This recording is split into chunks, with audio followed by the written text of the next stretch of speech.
নমস্কার বন্ধুরা, বং daddy food চ্যানেলে সবাইকে অনেক স্বাগত। আজ আমি তৈরি করব নিরামিষ ডালিয়ার খিচুড়ি। আর আমি ডালিয়ার খিচুড়িটা আজকে তৈরি করব প্রেসার কুকারে। এই রেসিপিটা কিন্তু তোমরা যে কোনো উপোসের দিনে খেতে পারো অথবা টিফিনেও কিন্তু করে খেতে পারো। ডালিয়ার খিচুড়ি তৈরি করার জন্য আমি 1 কাপ নিয়ে নিলাম সোনা মুগ ডাল, আর নেব 1.5 কাপ পরিমাণ ডালিয়া। এই মাপ অনুযায়ী কিন্তু ডালিয়াটা রান্না করলে খুব টেস্টি হয় খেতে।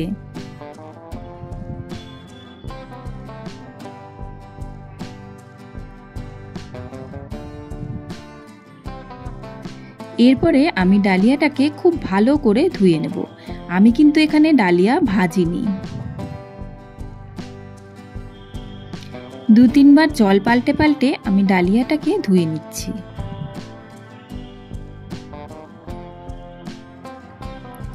ডালিয়া আমাদের ভালোভাবে ধোয়া হয়ে গেছে। এরপর কড়াই বসিয়ে দিয়ে আমি মুগ ডালটা ভেজে নেব। শুকনো কড়াইতে আমি ভালোভাবে মুগ ডালটাকে ভেজে নিচ্ছি।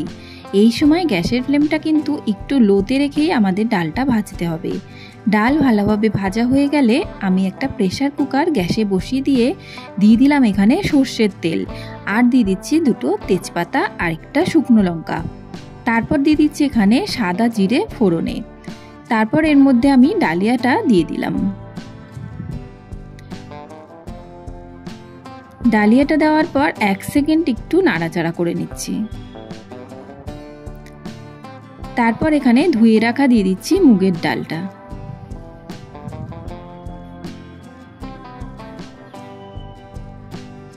এরপর দুটো একসাথে আবারও একটু নাড়াচাড়া করে নিচ্ছি। 1 সেকেন্ড নাড়াচাড়ার পর এখানে পরিমাণ মতো দিয়ে দিচ্ছি নুন আর হলুদ। এরপর দিয়ে দিচ্ছি আদা বাটা 1/2 টিস্পুন।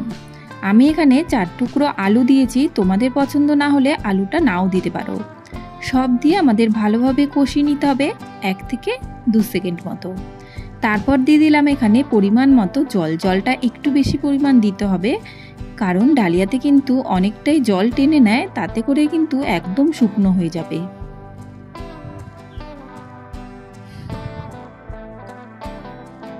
দিয়ে দিলাম এখানে 2টো কাঁচা লঙ্কা। এখানে কিন্তু আমি একটু মিষ্টি দিয়েছি, ক্যামেরাটা অফ হওয়ার জন্য আমি এখানে এটা দেখাতে পারিনি। তোমরা কিন্তু অবশ্যই একটু মিষ্টি দিয়ে দেবে। তারপর ঢাকা দিয়ে 2 থেকে 3টে সিটি দিয়ে নেব। সিটিটা একদম নেবে গেলে আমি দেখাচ্ছি তোমাদেরকে। তার আগে আমি একটু ঘি দিয়ে নিলাম। আর আমি একটু ডালিয়া তুলে রেখেছি, কারণ আমার মেয়ে যেহেতু ঘিটা পছন্দ করে না, তাই কিছুটা ডালিয়া তুলে রেখে আমি ঘিটা ভালোভাবে মিশিয়ে নিচ্ছি। এরপর গরম গরম এটা সার্ভ করতে পারো যে কোনো রকম ভাজা দিয়ে। বেগুন ভাজা, পটল ভাজা কিংবা ঢেঁড়স ভাজা দিয়েও কিন্তু, অথবা কিছু না থাকলে একটু পাঁপড় ভেজে নিলেও কিন্তু এই রেসিপিটা খেতে দারুণ লাগে। তাহলে কেমন লাগলো এই রেসিপি অবশ্যই আমাকে কমেন্ট বক্সে জানিও। ভালো লাগলে লাইক, শেয়ার এবং সাবস্ক্রাইব করে নিও চ্যানেলটিকে।